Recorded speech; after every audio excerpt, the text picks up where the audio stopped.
Hello friend, आप सभी को मेरे लर्निंग प्लेटफॉर्म कुशीनगर एजुकेशन में स्वागत है। Audio Jungle.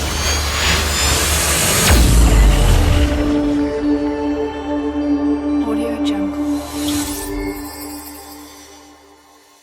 इससे पहले वीडियो में हम लोगों ने देखा था कि अवतल दर्पण से प्रतिबिंब का बनना अर्थात formation of image by concave mirror.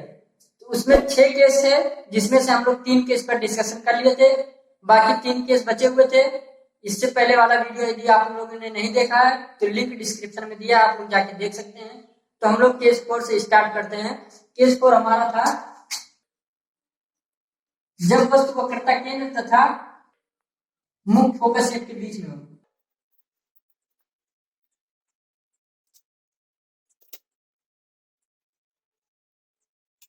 जो हमारा वस्तु है जब वो वक्रता केंद्र सी और मुख्य फोकस के बीच में होगा तो उसका इमेज कैसे प्राप्त होगा, उसके क्या क्या कैरेक्टर हैं, उसको हम लोग देखेंगे। तो सबसे पहले हम लोग डायग्राम ड्रा कर लेते हैं।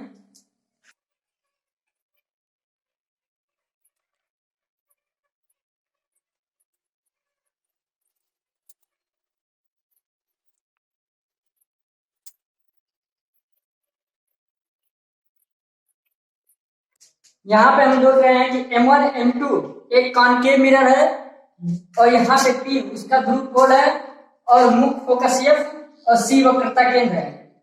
यहाँ पे जो हमारा वस्तु रखा गया है वक्रता केंद्र C और F के बीच में रखा गया है, जो कि O डैश है। अब यहाँ से O डैश से एक लाइट रेज निकली जो कि दर्पण के परावर्तक तल से टकराई और परावर्तन के पश्चात मुख्य फोकस से होकर जा रही है। क्योंकि ये लाइट रेज जो है ये प्रिंसिपल एक्सिस के पैरेलल है तो परावर्तन के पश्चात मुख्य फोकस से होकर जाएगी। और दूसरी जो लाइट रेज है वो हमारा मुख्य फोकस से होकर जा रही है, जो कि परावर्तन के पश्चात प्रिंसिपल एक्सिस के पैरेलल हो जाएगी। ये सब नियम के अनुसार हो रहा है, जो कि हम पिछले वीडियो में बता दिए थे। अब हम देख रहे हैं कि जो दोनों लाइट रेज हैं वो एक दूसरे को यहाँ पे काट रही है, अर्थात जो हमारा प्रतिबिंब बनेगा वो यहीं पे प्राप्त होगा। ये जो कि आई डैश होगा, ओ डैश का प्रतिबिंब हमारा आई डैश होगा और ओ का प्रतिबिंब हमारा आई होगा। ओ फॉर ऑब्जेक्ट हो जाएगा और आई फॉर इमेज। अब देख रहे हैं जो हमारा इमेज प्राप्त हो रहा है वो सी और इनफाइनाइट अर्थात वक्रता केंद्र और अनंत के बीच में प्राप्त हो रहा है। तो अब हम देखते हैं कि इसके क्या क्या कैरेक्टर हैं, अर्थात इसके क्या क्या लक्षण हैं। तो सबसे पहले हमारा जो लक्षण इसका है वो हमारा वक्रता केंद्र सी और अनंत के बीच में प्राप्त हो रहा है।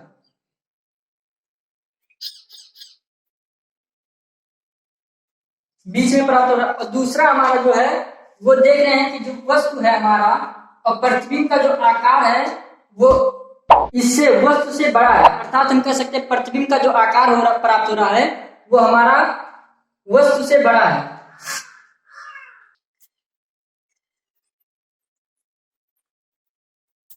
वस्तु से बड़ा प्रतिबिंब प्राप्त हो रहा है। और तीसरा जो हमारा है वो हमारा रियल, यहाँ पे जो हमारा इमेज प्राप्त हो रहा है वो वास्तविक है, ना कि आभासी। इसको हम पर्दे पे आसानी से प्राप्त कर सकते हैं। और जो हमारा इमेज प्राप्त हो रहा है वो उल्टा बन रहा है, अर्थात हम कह सकते हैं उल्टा और वास्तविक इमेज प्राप्त हो रहा है। तो ये 3 इसके लक्षण थे। अब देखते हैं नेक्स्ट केस इसके क्या है। तो केस नंबर 5 है जब वस्तु मुख्य फोकस F पर होगा। जब वस्तु F पर हो तो उसका इमेज क्या प्राप्त होता है। तो सबसे पहले हम लोग डायग्राम ड्रा कर लेते हैं।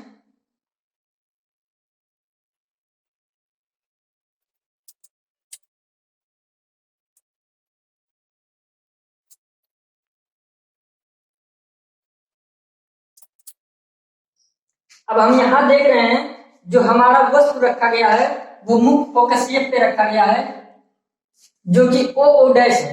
अब ओ डैश से एक लाइट रेज निकली जो कि प्रिंसिपल एक्सिस के पैरेलल है। तो प्रिंसिपल एक्सिस के पैरेलल जब कोई लाइट रेज जाती है तो वो परावर्तन के पश्चात मुख्य फोकस से होकर जाती है। और दूसरी जो लाइट रेज है वो हमारा वक्रता केंद्र सी से होकर जा रही है, जो कि परावर्तन के पश्चात पुनः उसी मार्ग से वापस लौट जाएगी। अब हम देख रहे हैं ये दोनों लाइट रेज आगे एक दूसरे को कहीं पे नहीं काटेंगे, अर्थात ये पीछे की तरफ एक दूसरे को इनफाइनाइट पे कहीं काटेंगी, अर्थात ये कहीं अनंत दूरी पे काटेंगी। तो इसका जो इमेज प्राप्त होगा वो हमारा अनंत पे प्राप्त होगा कहीं पे, जो कि हमारा ओ डैश, ये हो जाएगा हमारा आई डैश और ये हो जाएगा आई। जहां ओ है वो हमारा ऑब्जेक्ट है, आई जो है हमारा इमेज है। तो अब हम देखते हैं इसके क्या क्या कैरेक्टर हैं, तो इसके लक्षण देख लेते हैं। पहला हमारा यही है कि जो हमारा इमेज प्राप्त हो रहा है वो अनंत पे प्राप्त हो रहा है,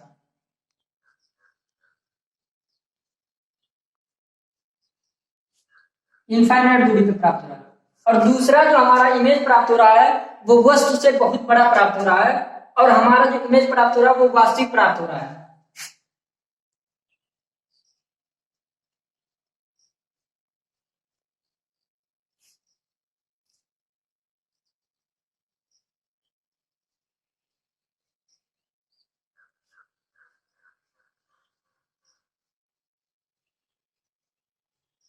और जो हमारा इमेज प्राप्त हो रहा है वो उल्टा प्राप्त हो रहा है। ये है ओ ओ डैश, यहाँ जो हमारा इमेज प्राप्त हो रहा है आई आई डैश। ये देख रहे हैं कि वस्तु के उल्टा प्राप्त हो रहा है, जो हमारा इमेज प्राप्त होगा वो उल्टा होगा। तो ये थे इसके कैरेक्टर, जो कि जब वस्तु मुख्य फोकस पे होगा ये इस प्रकार से हमारा प्रतिबिंब प्राप्त होगा। अब देखते हैं जब हमारा वस्तु मुख्य फोकस तथा पोल ध्रुव के बीच में होगा।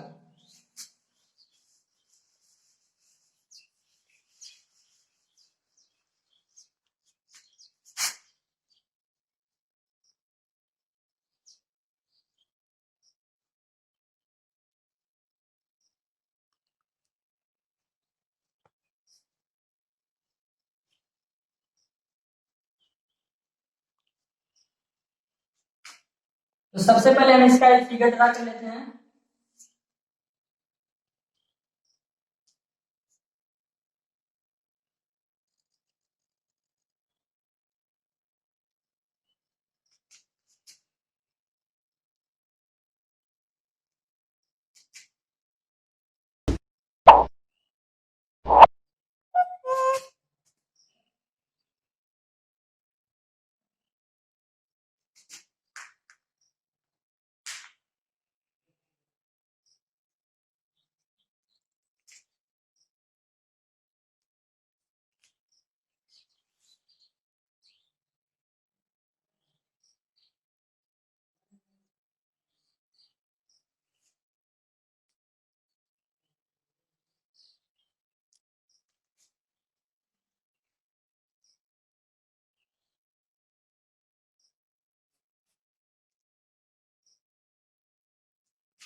यहाँ पे देख रहे हैं हम M1 M2 एक कॉन्केव मिरर है, और यहाँ पे जो वस्तु ओ डैश रखा गया है वो हमारा ध्रुव P और मुख्य फोकस F के बीच में रखा गया है, जो कि ओ डैश एक लाइट रेज निकल रही है जो कि प्रिंसिपल एक्सिस के पैरेलल है और परावर्तन के पश्चात मुख्य फोकस F से होकर जा रही है। और दूसरी लाइट रेज है जो वो हमारा वक्रता केंद्र C से होकर जा रही है, जो कि परावर्तन के पश्चात पुनः उसी मार्ग से वापस लौट के चली आएगी।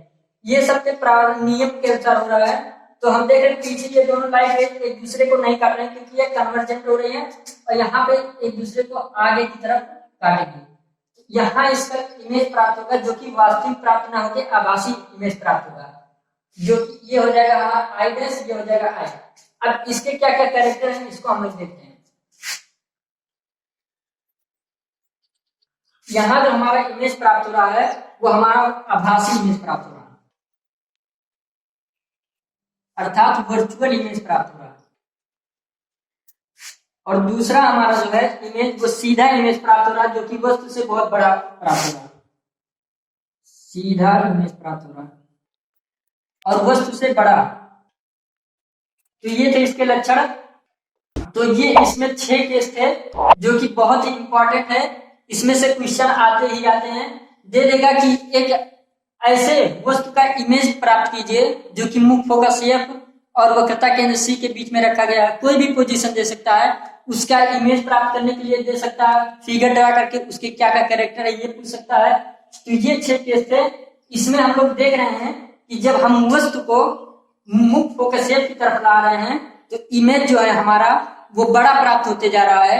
एक स्थिति ऐसी आ रही है कि हम लोग देख रहे हैं जो इमेज हमारा प्राप्त हो रहा है वो रियल इमेज ना होके वर्चुअल इमेज अर्थात आभासी इमेज प्राप्त हो रहा है जो कि दर्पण के पीछे प्राप्त हो रहा है। तो ये 6 केस थे। आई होप आपको ये वीडियो यूजफुल लगी होगी। यदि वीडियो यूजफुल लगी है तो वीडियो को लाइक कर दीजिएगा, चैनल को सब्सक्राइब कर लीजिएगा और कोई भी डाउट हो तो आप लोग कमेंट में पूछ सकते हैं। जय हिंद, धन्यवाद।